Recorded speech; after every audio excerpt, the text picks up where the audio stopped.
Hai, apa kabarmu Meratus hari ini? Pegunungan Meratus secara ekologis dan sosial merupakan hutan hujan tropis pegunungan dengan keanekaragaman hayati tinggi. Pegunungan Meratus merupakan daerah tangkapan air, daerah aliran sungai besar seperti Amandit, Batang Alai, dan Tabalong. Sebagian besar Pegunungan Meratus dihuni oleh masyarakat Dayak dan sub-suku lainnya yang memiliki sistem adat yang kuat, termasuk Pahuma, ladang berputar, Gumarang atau ritual penjaga hutan, Tanah Amun atau hutan pantang. Pegunungan Meratus berdekatan dengan operasi tambang, HTI, dan jalan logistik industri. Kondisi ini membuat Meratus menjadi pusat benturan antara kepentingan adat, konservasi negara, dan ekonomi ekstraktif. Mengapa regulasi adat Meratus lebih terkendali? Pertama, karena struktur sosial adat masih kuat. Masyarakat Meratus memiliki penghulu adat atau kepala balai atau dama mungkin di beberapa daerah, sistem musyawarah kampung atau balai. Aturan hutan diturunkan lintas generasi dan ditaati bukan karena hukuman formal, tetapi karena kepercayaan spiritual dan keseimbangan alam. Kedua, zona versi adat umumnya terdapat pembagian. Hutan larangan misalnya tidak boleh ditebang, tempat keramat atau sumber air atau makam leluhur dan lainnya. Hutan garap atau sering kita sebut sebagai ladang berpindah. Ladang ini dibuka secara terbatas. Setelah siklus 3-7 tahun dikembalikan lagi menjadi hutan. Selanjutnya hutan buruan. Semua pembagian ini membuat kapasitas hutan tetap alami. Ketiga, pengawasan secara langsung. Pelanggaran adat ditindak oleh komunitas sendiri.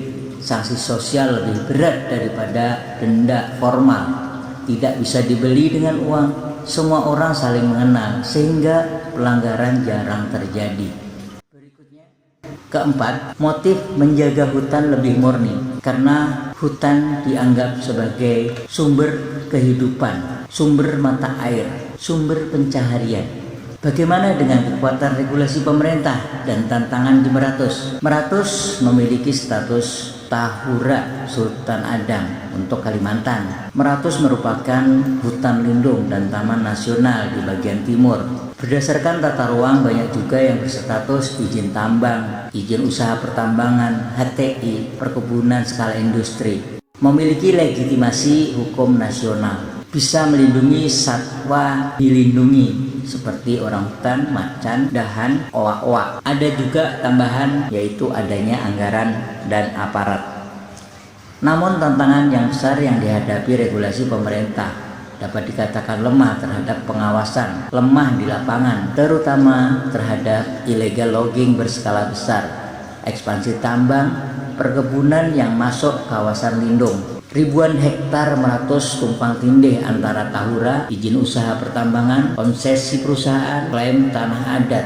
Regulasi formal sering tidak memahami pola ladang berputar atau siklus adat atau ritual yang menentukan tata ruang komunitas. Ini karena kurangnya persamaan persepsi dan penerapan dengan budaya lokal. Birokrasi yang lambat juga mengakibatkan keputusan konservasi sering terlambat menyelamatkan kawasan krisis. Banyak ahli menganggap sistem adat lebih efektif di Meratus. Kenapa demikian? Karena dengan adanya sistem adat kita dapat lihat beberapa bukti yang mengejutkan. Pertama, hutan adat yang masih utuh terbukti lebih terjaga. Beberapa peta satelit menunjukkan kawasan yang masih kuat adatnya justru lebih hijau dibandingkan dengan area di bawah izin industri. Yang kedua, sistem adat menghitung keseimbangan ekologis.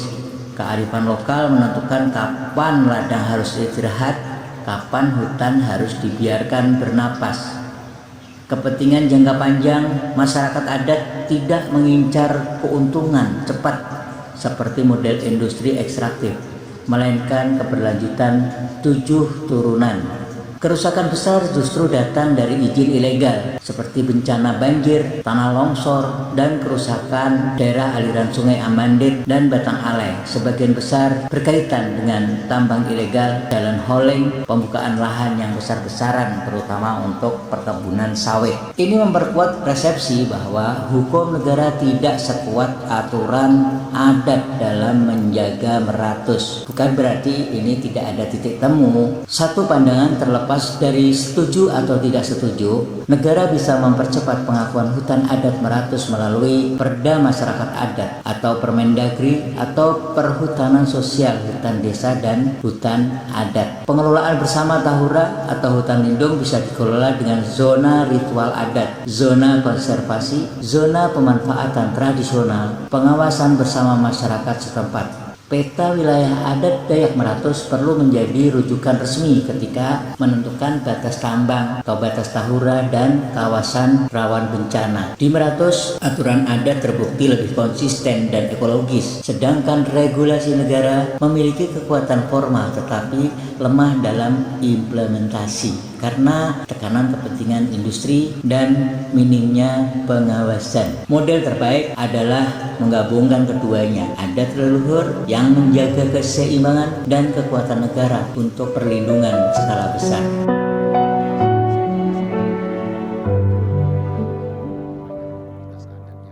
Dalam bisik angin sore terdengar cerita lama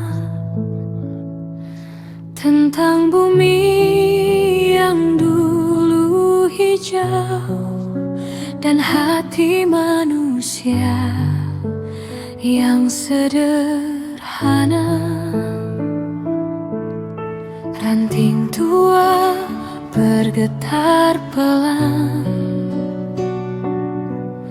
seakan ingin bercerita.